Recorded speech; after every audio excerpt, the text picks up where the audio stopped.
Hey everybody, welcome back to Tim Travels. It's Terry, your host. So I'm actually in the Walmart parking lot here, or one of the, I say the Walmart in Rancho Cucamonga like there's only one. Rancho is a city with over 200,000 people, so I'm guessing there's more than one Walmart in town. In fact, I know there is. Anyway, so I'm at the one by the In-N-Out.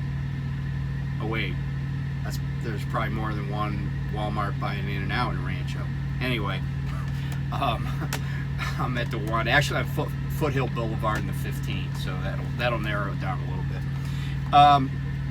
So I'm always interested in numbers, and I'm going to talk about some trucking / logistics industry stuff in a minute, but I'm always interested in numbers, and like a lot of times I will get sometimes it's hard to keep track of trailer numbers in your head, or what door you go to, or just all sorts of things that have numbers. And so what I try to do to remember numbers is I associate them, and I think most people do this, I associate them with different things that I already have the numbers like hard and fast in my head. So for example, if I need to remember the number 47, okay, there's two things that are hard and fast in my head, and they both kind of relate to each other in a crazy way, that keep the number 47 in my head. The first thing is the University of Iowa was founded in 1847. And so, like, if you ever see somebody with an Iowa t-shirt on that says Iowa 47, that's where that number 47 is coming from. But the other reason 47 always rings a bell with me is because the great Mel Blount of the Pittsburgh Steelers, he was on those teams that, like, the Steel Curtain defense. He was a DB. I think he was a safety. He wore number 47, and I just remember kind of being a fan of his when he was a kid.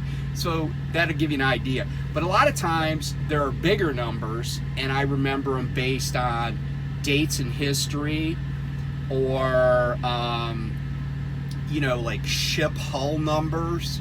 Like the other day, I had somebody gave me the number 688, and I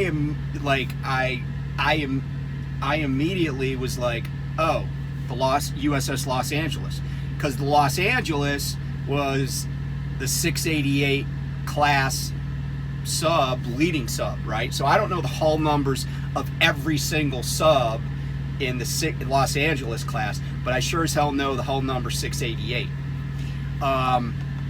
So anyway, with that in mind, people oftentimes say, oh, I really like the history stuff. Now, some people that are, honestly, some people get all freaking butthurt that on my YouTube channel I talk about history or geography or geology or something. Like, I don't know what they want from me, right? Like, it's like, and people even put shit in the comments like, skip to 746 where he starts talking about GP Transco or something, it's like, whatever. I mean, like, if you're that resistant to learning something you don't already know, there's no hope for you, right? So anyway,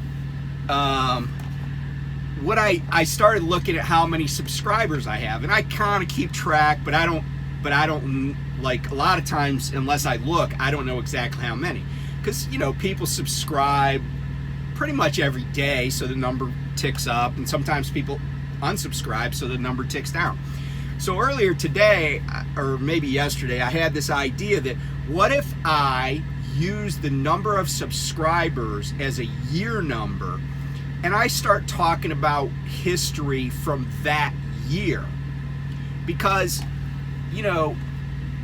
first of all, lots of people, and I would be included in this, there is so much history that people don't know. It's mind-boggling, right? Like, it's almost infinite, because every single day history's being made again. It's like trying to catch up, It's like trying to plug the dike.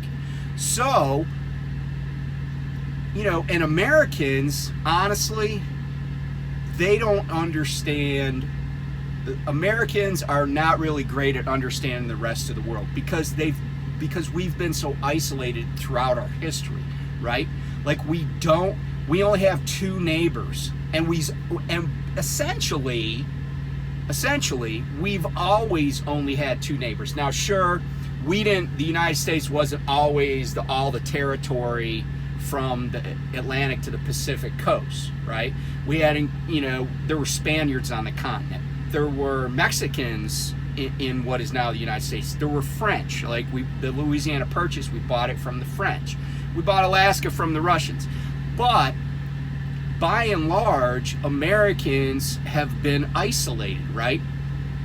We really have never been invaded. There's a couple of little examples, but we've never been invaded. We had the Mexican War back in the 1840s, but we've really never had, once the British kind of pulled out of North America, there wasn't a lot to worry about.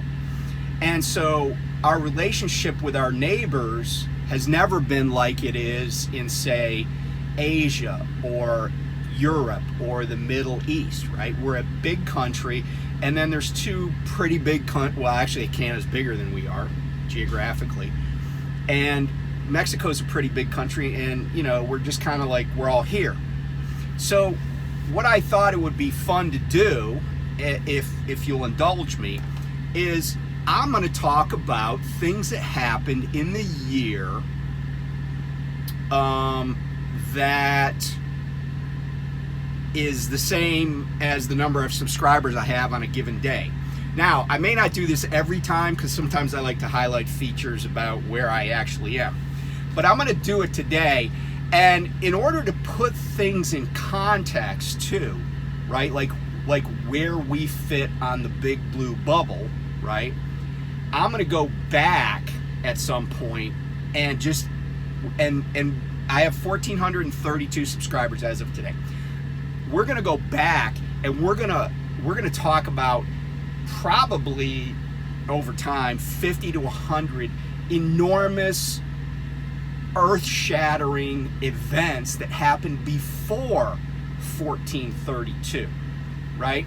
So we're talking 1432 is roughly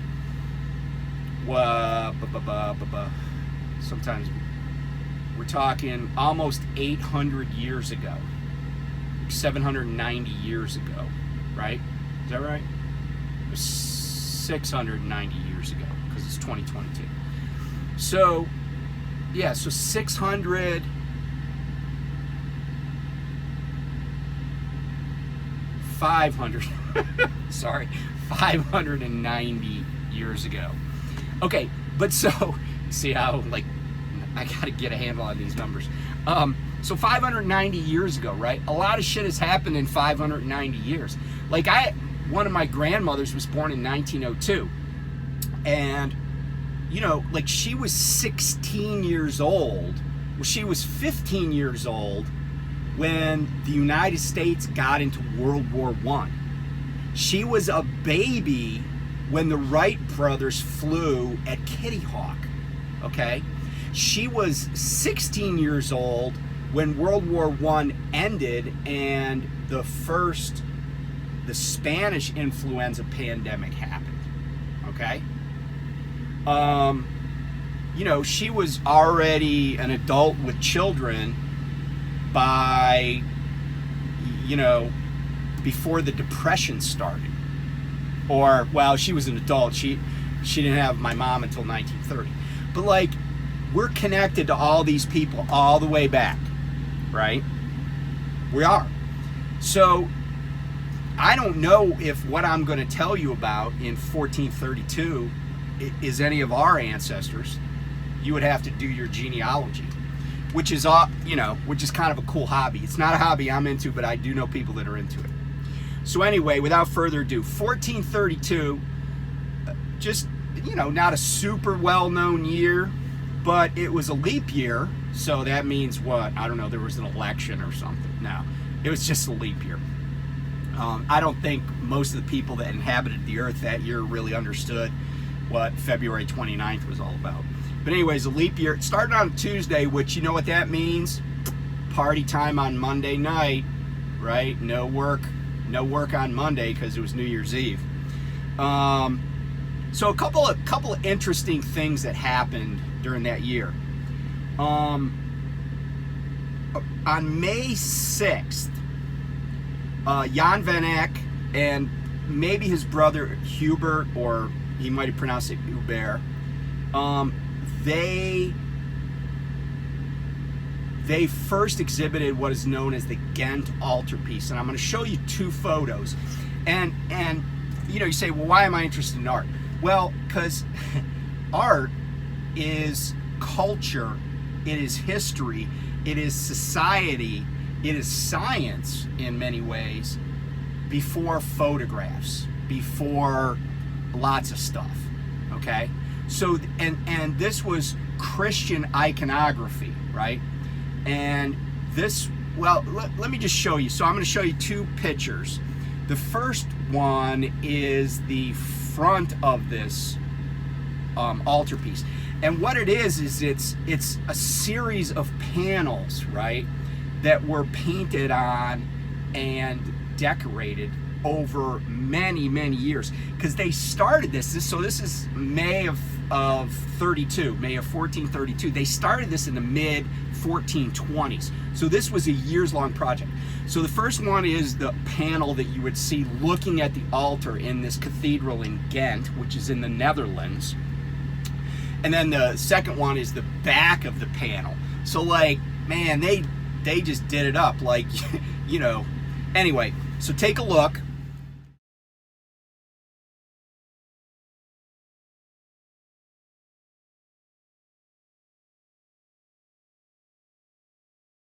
Okay, so this artwork survives today.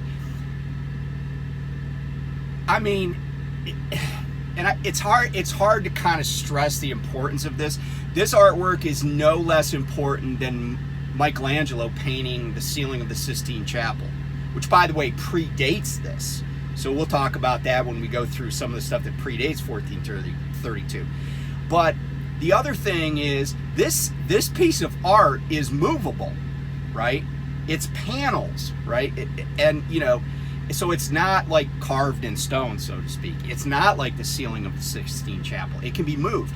And it's been stolen and vandalized and restored like dozens of times over its history. The first restoration was about 133 years after it was first displayed. So like 1550, you know, like 1550, that's a long time ago. That was the first attempt at a restoration.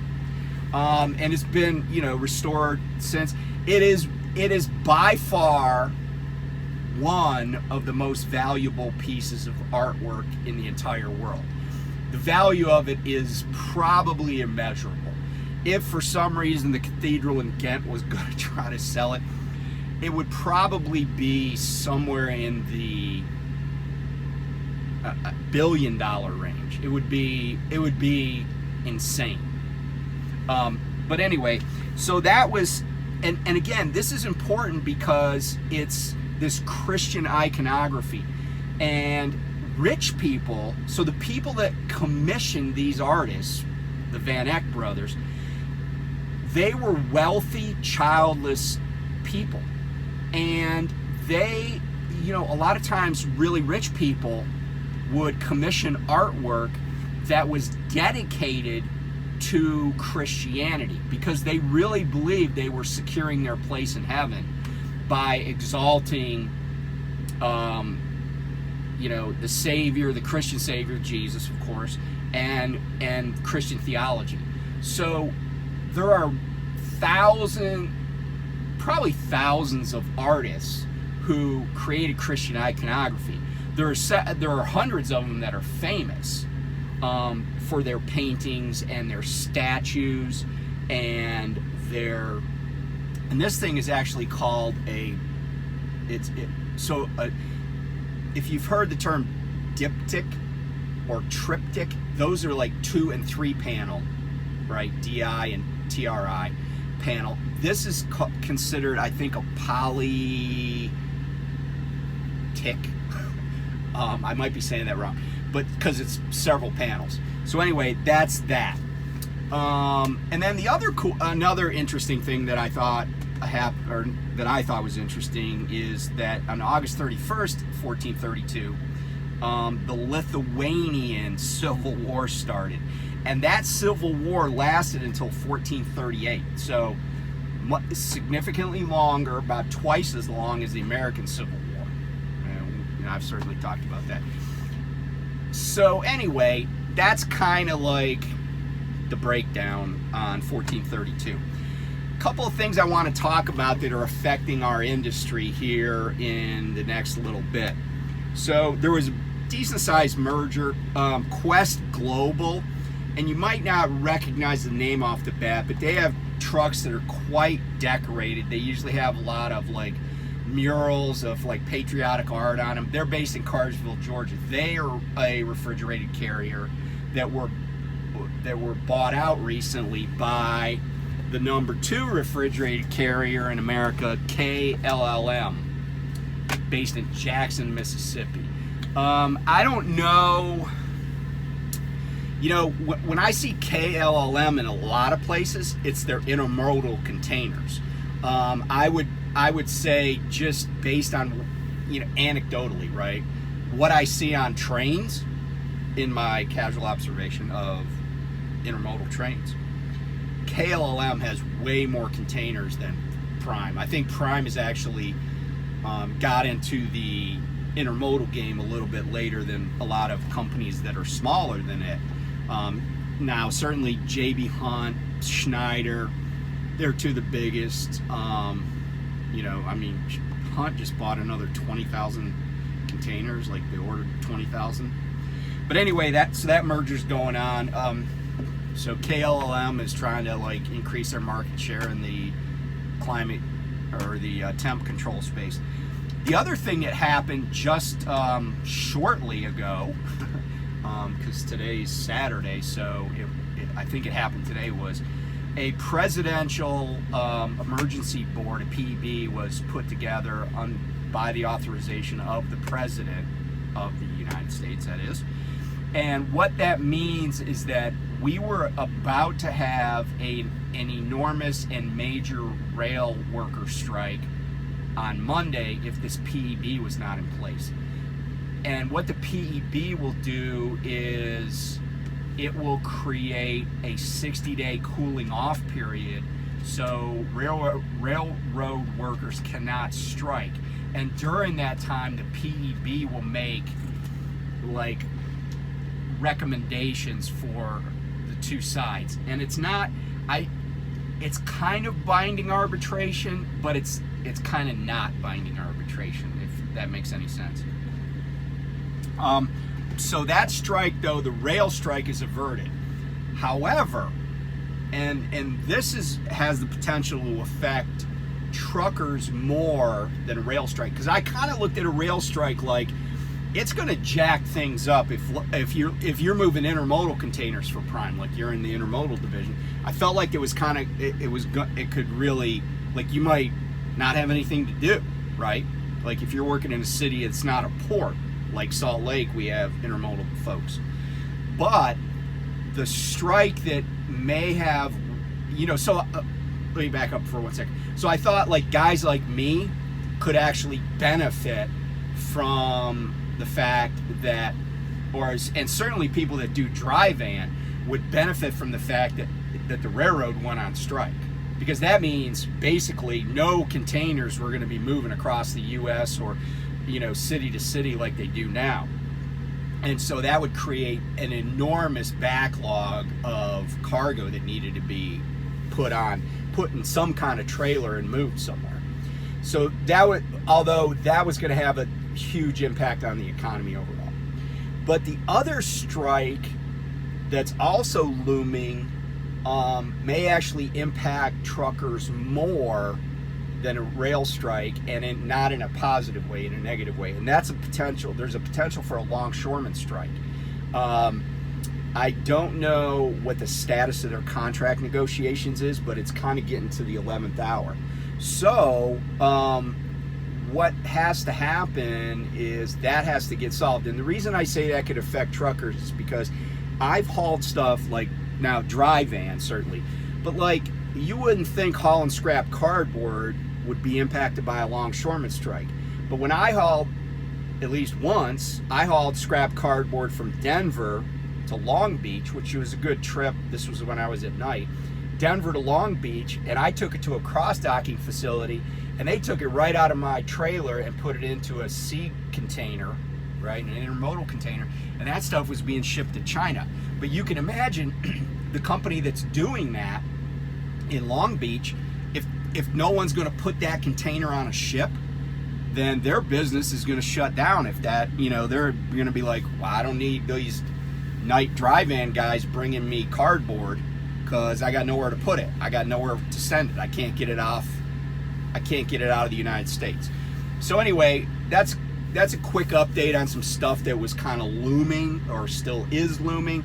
Remember, there's probably still going to be a shutdown in Oakland tomorrow at the port because, or not tomorrow, but Monday, because of AB5.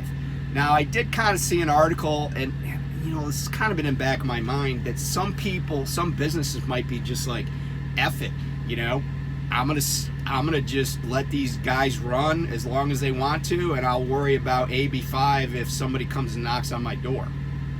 Because if you're running a multi-million-dollar business and there's a $25,000 fine, you might just build at least some or all of that potential fine into your business model.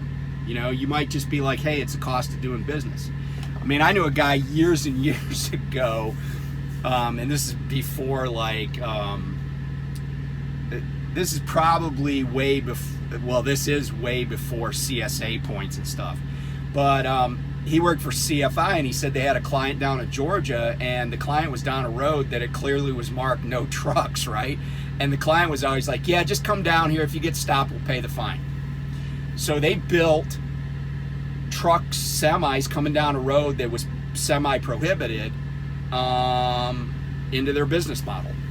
So if you're running a drayage company and you're making $10 million a year, you don't want to have to pay a $25,000 fine, but you might go months without getting one.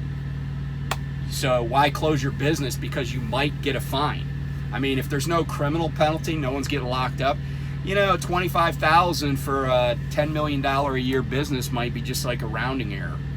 I'm not saying 25 grand isn't real money, but if you spread that out over all the customers you have, and I would certainly increase prices just in anticipation of that and see what happens, because I'll tell you this, there are way more independent contractor drayage drivers than there are inspectors with the California Bureau of Labor. So, that's the calculus for some people. Anyway, thanks for tuning in. I'd like to hear your feedback on the subscriber equating to the history stuff. Anyway, I will talk to you soon. Bye.